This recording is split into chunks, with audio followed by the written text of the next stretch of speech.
that way, right? All right, who's excited to talk about garbage? Woo! All right. I got a few questions and answers for myself. When you think about garbage, I think most people only think about the garbage that they put on their curb or take down to their building's bin. But that isn't all the garbage that's out there. So we also have to think about, like, every time you get a new office chair or every time you do a little renovation in your home or every time you see a building being taken down on your commute to work. Like, that's a big part of the garbage stream as well. And resource industries are another big part. So mining, oil and gas sector, forestry are huge contributors to our overall waste stream. And so I don't want to make us feel too guilty, but Canada has one of the highest per capita disposal rates in the world. Top 3, guys. Good job. So that's not great, but I think that a huge factor is the resource industry and our population density being super low. So don't feel too bad. But generally, when we're talking about garbage, we're talking about 700 kilograms per person per year in Canada. BC does a little bit better. We're at like 500. Metro Vancouver does a little bit better than that. But what I've learned by comparing like different regional districts is that it's a really difficult number to measure. There's not like a good standard. There's not like some ISO standard as to how you should be reporting on the amount of waste that's generated or the amount of waste that's disposed or the amount of waste that's diverted. And so it's a really tricky number to nail down between different regions. Metro Vancouver has some pretty strong regulations, local regulations, bylaws, mostly, licensing as well, and a levy called a generator levy. And so they use these different tools to try and control the flow of waste. The regional district's job, we're responsible for waste, but we don't always have all of the waste actually coming through our system, and we don't always have control of all the waste. So Metro Vancouver's trying to do their best to get control of all the garbage through these different levers that they're pulling. But they operate a system with 6 different transfer stations in the Lower Mainland, and that's like the Metro Vancouver definition proper. So it excludes Fraser Valley, it excludes Squamish and the Sea to Sky, and then they also have 2 disposal facilities right now approved. So they take about 75% of their garbage, maybe 70% of their garbage, to the Vancouver landfill, which y'all came to visit me at, Vivian and Paul, shout out, whoop whoop. And then about 25% goes to the Burnaby incinerator, which if you haven't been, if you guys just form a group and call yourself a community group, you can totally get a tour. And then we send like just a little bit, like we try not to, but they ran out of capacity, and so they send a little bit to the States if they go over the limit, because both of those facilities have maximum amounts. So you can't send more than what is in your operating certificate, and those operating certificates are issued by under the Environmental Management Act. So what else we got here? There's also, outside of that, like Metro Vancouver completely controlled system. Some of you have probably been down to like the Vancouver transfer station down by my old recycling depot at the bottom of Southwest Marine and Cambie kind of area. Maybe you've been over to the Coquitlam transfer station if you're on that side of the hood. I'm looking at you, Jay. Yeah, I am. And those are the ones that Metro Vancouver has control over what comes through, and they control how much you pay. But then there's this other, and Laura Baraka was actually kind of like one of the people that kind of got me onto it, is like there's this other private waste collection stream system that's like happening outside of that. And that's where they try and use those levers. And so in order to be able to enforce some of the banned materials and recovery diversion efforts that they're making, Metro Vancouver, let's say they ban mattresses from the landfill, which they did. Everyone's like, great, now you can never put a mattress in the landfill. Well, it's not quite that simple. Let's say you've got a few mattresses, maybe you're cleaning up an SRO, really super exciting. You've got a bunch of mattresses you need to get rid of. It's more expensive to get rid of them through the Metro Vancouver system than it would be to take them to a private transfer station. So you take it to the private transfer station, they're going to charge you less, and they're going to put it in a truck, and the truck's going to drive to the border, and then they're going to take that container and they're going to put it on a train, and then they're going to drive that train full of garbage containers across the border, and then they're going to take it to a landfill in the States. And the reason they can do that is because it's the North American Free Trade Agreement prohibits us from getting too like crazy about it. And you can drive garbage over to the Fraser Valley if you wanted. But the way that we typically control cross-border garbage, because we don't want cross-border garbage, is through like making sure that it costs just as much to dump garbage where we are as it does in our neighboring jurisdiction. So on Vancouver Island, that's a big thing because we have the Cowichan Valley, for example, has no landfill capacity whatsoever, and they have to send their waste to America.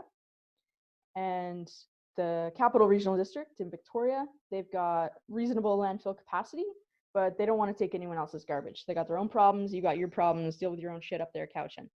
That's kind of the attitude people take. Nanaimo, not very much capacity, so they definitely don't want it coming north. So it's those kind of like balancing acts. And it's harder for private landfills to operate here because there just isn't the demand. So the way that they're trying to do that is they've got a generator levy. They also tried to restrict the licensing more, but the waste industry really pushed back on that. So after the garbage goes to these facilities, I'll keep moving on because I got so much to say, guys. Let me tell you a little bit about the waste energy facility, because I think that's a question like a lot of people have is like, what's worse, landfills or waste to energy facilities? And I kind of want to phrase it that way because neither are good, but it's a necessity. You know, at this point, I'm like, well, I'm pro zero waste. I'm also like a reasonable, rational human and know that that's like a little ways off. Every time I go to Walmart, I'm reminded of that. And I also work at a facility where, you know, I can do what I do in my home, but when I go to a landfill, I see what reality looks like and what the general population is like. So anyways, we'll just tell you some facts and you can decide because I think there'll be some questions. So the waste energy facility, it takes about 260,000 tons a year, and it's called a mass burn facility. So they don't do anything fancy with the garbage before they burn it. They fluff it up a little bit. They try and get a good balance. If they get like a really wet load, they'll try and supplement it with something that's a little drier and higher energy. They try and keep a consistent BTU content as they put it through the burn. There's some benefits to waste energy. It creates electricity. So they're creating enough electricity to power 16,000 homes, but more importantly, for some people at least, they make about $8 million a year selling that electricity into the grid. So 16,000 homes, $8 million bucks. And then you can also recover the metal. So the metal isn't lost in the process. You recover it out at the bottom just using magnets. And they get about another $300,000 a year just selling that metal, and that'll go up and down depending on metal prices. So it's not the worst. Those are two positives, but it does have some things that come out the other end that are not great. So bottom ash is not a hazardous substance. It does get tested, but it can be substituted as an aggregate. It makes great road material if you're going to build roads at the landfill, because you have to where you're dropping the garbage is constantly moving, so you have to build roads for the trucks to get there, and those roads are temporary, and you try not to waste airspace by using dirt or some other clean material. You try and use things that need to be landfilled but can be substituted for road material. So they use a lot of that at the landfill in Vancouver. Fly ash, so that's the stuff that's collected off the top. So fly ash is collected from the air effluent as it leaves. Bottom ash is what's left, the residual at the bottom of the burn. The fly ash is hazardous. It has higher metals contents. So their options are kind of sending it to Alberta, because we don't have any hazardous waste landfills in BC, or to the States, and it's cheaper to send it to the States and closer. So they send it down to Oregon. But they're processing, 200,000 tons a year, and they're only getting 10,000 tons of fly ash out and about 42,000 tons of bottom. So, it's a pretty efficient process in terms of destruction, and you're getting those net benefits of electricity and metals. They also burn through natural gas in order to burn the garbage, obviously. So I looked at that and I was like, oh, well, are they just like burning as much natural gas as they're actually generating in electricity? No. So it's like 550 homes worth of natural gas to generate 16,000 homes worth of electricity. So that's still a net positive. In a perfect world, if you stuck a waste energy plant right next to a landfill, you could probably mine the garbage and burn it and capture the gas, and it would be like a nice little synergy there, but that doesn't always work out. They used to send garbage to Cache Creek, which is, for those who don't know, like up the old Highway 1. So it's like a super sneaky road past Hope, and then it's about a 4-hour drive from Vancouver. I'm really enjoying this view of your dinner, by the way, Ellie. It looks delicious. I have a picture of Ellie eating dinner on my screen. It's great. So Cache Creek landfill, when I first started working at Metro Vancouver, we were still sending garbage there. And I was really kind of disturbed by that. We were sending them like 50% of our garbage, and I was like, it's 4 hours away. Like, how is this a good idea? So one of the main problems with landfills in the coast, so whether it's where you are or where I am, is leachate. And Vancouver, as you know, gets a lot of rain. So one report I read, they got 1,200 mils of rain in a year. Almost all of that rain, pretty much 99% of that rain, got turned into leachate and had to be treated. In Cache Creek, their annual precipitation is 100 millimeters. You can see where there's a benefit there.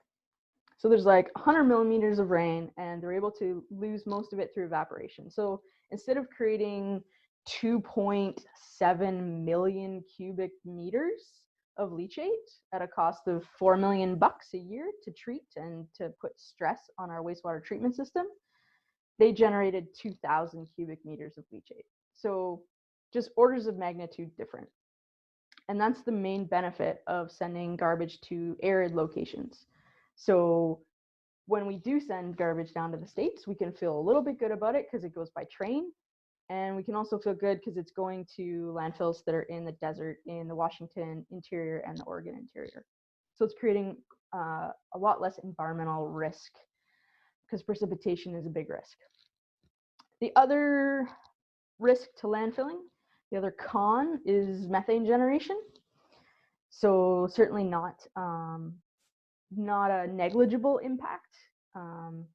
Methane is the number 2 contributing greenhouse gas, and landfills and solid waste management are the 3rd highest contributor to methane, behind agriculture and fugitive emissions from oil and gas. So that's what I try and focus on in my day, is try to, it might just seem like trying to get rid of garbage, but it's also a pretty important environmental thing that we do. So there's been a lot of efforts across the country and in the States as well. They've motivated people in the States through financial tools to capture some of that gas. And so there's big money there in some credits. But I read that in Canada, at least, we've done a much better job. So between 2005 and 2017, I think it was, we increased our landfill gas collection from 32% to 43%. So all those emissions that are being created when the garbage is decomposing, we're doing a much better job of capturing those before they get released. It's not easy to do, though. So that's the downside of landfilling, is that people don't see a big stack that leaves the landfill, and they can't rationalize that pile of garbage is creating that crazy amount of emissions. And for us operationally, it's very difficult to capture those emissions because they begin to be generated the moment the garbage is put in the ground. but we can't cover it immediately with an impermeable surface, and we can't immediately start grabbing the gas from it. We have to wait until there's enough garbage that's been placed in an area that we're kind of not going to be operating equipment in anymore, and then we can put some wells in, either like we lay the pipes as we go or we drill afterwards. But again, it has to be an area that's already kind of out of the operational way. And so there's this delay always in installing that capture equipment and facilities whenever you're putting garbage in the ground. So even when we do our absolute best, it's very difficult to match what could be achieved through incineration. What else we got here? What other questions that I think you might have? I talked about all those. Ooh, alternative fuels. So there's another avenue that's growing in the Lower Mainland, and it's alternative fuel use. So Lehigh and Lafarge are two of the largest cement makers in the Lower Mainland, and they service a lot of the province. And cement is what goes into concrete. So every community has their own concrete plant, but they're not making cement. Cement plus aggregate equals concrete. So the cement process has to be created at a very high temperature, and they've been doing that through the burning of natural gas or the burning of coal in the past. And they've become an outlet now for alternative fuels. So if there's, say, materials from the construction industry that can't be diverted, like wood waste that's dirty but still mostly wood, we can send them that. If there's plastics that are of low grade, we can send them that can't be recovered and can't be recycled. Things like the mattresses that we take apart, if the metal is easily recycled, the wood can be if it's clean, but it's also just easier sometimes to just shred it all up and then burn it. So they've been working on Lehigh or Lafarge, for example, is now moved to 50% of their fuel use being through alternative fuels. And they think that through the technology and equipment that they've just upgraded, they can achieve 70% without any more capital investment. So those are real positive things that are happening. And it also diverts from landfill, which is great, and really supports diversion in a way that makes it achievable, because we can't recycle everything. There's things that cost money. I could go on and on. There are some other emerging technologies out there. They're all still very new. So there's one that we're being forced to follow, forced because we're way too small of a jurisdiction that we should be looking at this. But there's a place in Nova Scotia where they want to turn the garbage into a syngas, biomass pellets, and then recoverable materials. They think they're going to do this from your everyday curbside stream of garbage. We are still looking for those results. Mining landfills is another one that's interesting. It's a concept that gets thrown around a lot, but I don't think we're quite there yet. There's been a few projects, but they mostly are going in for the metals. So you would take the garbage out, sort it, pull the metals out.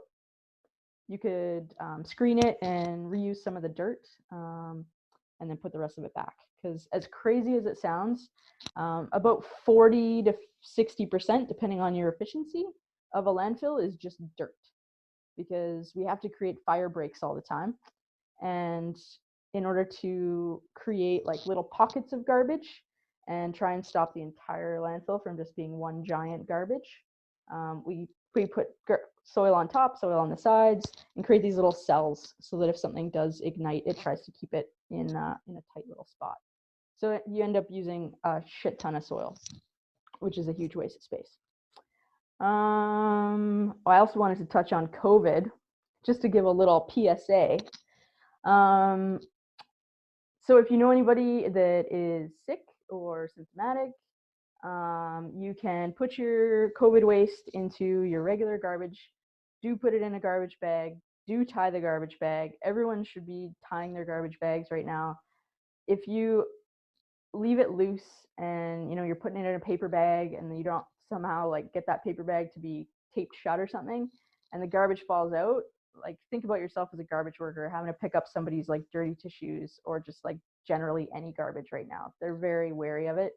And then if you can not put your garbage out if you're suffering from COVID, wait a little while, that'd be great. There's some studies about how long it can live on plastic and surfaces that we're all pretty familiar with, and those apply as well to your garbage. So I think those are the main things. Also, not to like use your recycling or garbage facilities. Use your curbside if you can. A lot of the depots are closed or have reduced services, hours.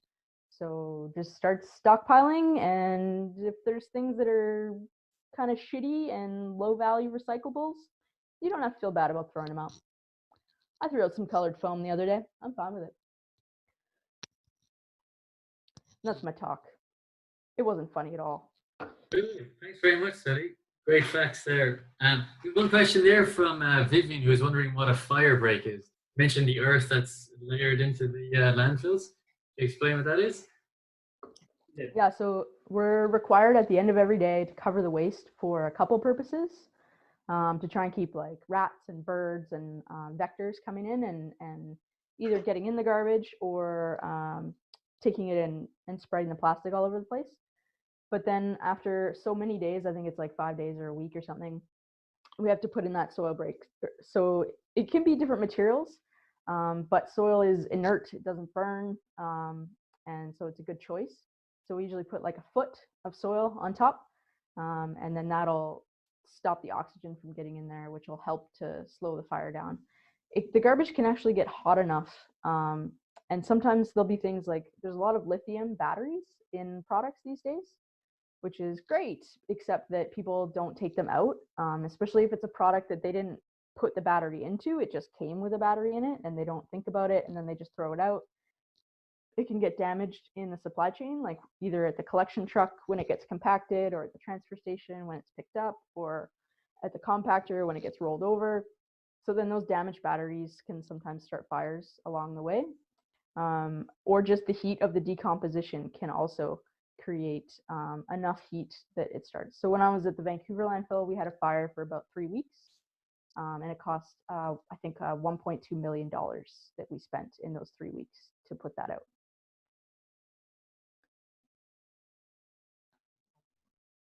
Yeah, sorry, Ellie, you have a question? Also, ask away, guys, at this stage. Swillie, the fly ash that you mentioned in the energy from waste facilities, is that the same? Like, is that comparable to the fly ash that you'd get from coal plants? Because that is used in like in concrete as a CSM. Yeah, Does that get used there? I have read that too. Yeah, that it has the mineral content that makes it applicable or appropriate. But yeah, It's weird because you said it was toxic, but like we use that all the time. I mean, we use fly ash from coal plants, from coal, coal generators. It's a disposal mechanism, though, right? By locking it into the concrete, it no longer is able to leach. So do you think it's used? Like, is locally, it used? I don't think so. No, in their reports, they reported that it all gets sent to Oregon. So I don't think it's being used here for concrete manufacturing. Which is weird because Lafarge use fly ash in their concrete all the time. Yeah, it could be, but I don't know that it's from the garbage. So one of the things that the difference between like garbage fly ash and coal fly ash is that you never know what's going in the garbage incinerator. And so that inconsistency and heterogeneity is like very difficult. Maybe what they don't want. People, yeah. Whereas the coal fly ash product would be a consistent quality. Yeah, makes sense. The fly ash comment. I really like fly ash in concrete because it makes it white, but that's fly ash from iron, I think. And there's a bridge in Ireland, the Boyne Valley Bridge on the way to Drogheda, that's white.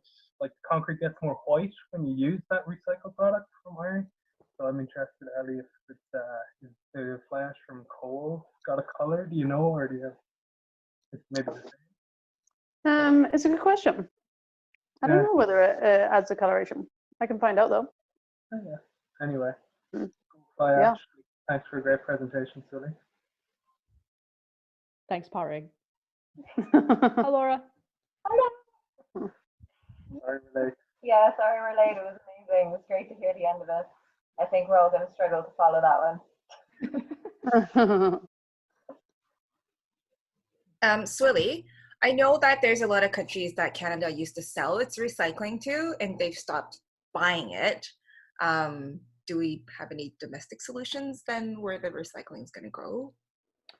I don't know. It's going to be really interesting in the next little while.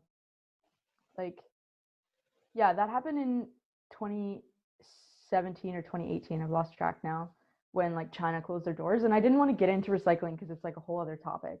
But it's you know, and the market's really shifted from China to other countries in Southeast Asia, but those countries got overwhelmed and a lot of them have closed their doors. We were doing okay in BC here. But then what just recently happened was Recycle BC, they started in 2014. And so they issued contracts for about 5 to 6 years to their contractors. And one of the major contracts was their post-processing contract. So that's the company that markets all of that material that gets collected afterwards. So all of like the reassuring voices and messaging that we've had for the last 5 years or last 2 years really during this crisis about what's happening to our BC curbside recycling, that was with a certain company, and when they redid the contract, a different company was awarded it. And so now we kind of have to learn about what does that company do with the materials, and what's their process going to be, who's their, who are they going to work with to manage that. So that shift is happening in May, so it hasn't happened yet, but it's coming. And certainly they're not new to the market, but it's just different. The other thing is COVID is also impacting markets right now. So even though there was already this big crisis in recyclable marketing, it just got even worse because, countries like India and China and Malaysia and Indonesia have all had to shut down. And so they're trying to stockpile materials, but there's really just nowhere to take them. And Meeks would maybe know how the ports are doing and if they're still operating at full capacity or not. But yeah, it's very difficult right now. The one positive is cardboard and boxboard and any kind of paper is doing really well because they need to make lots of boxes. Everyone's getting things shipped home and lots of toilet paper.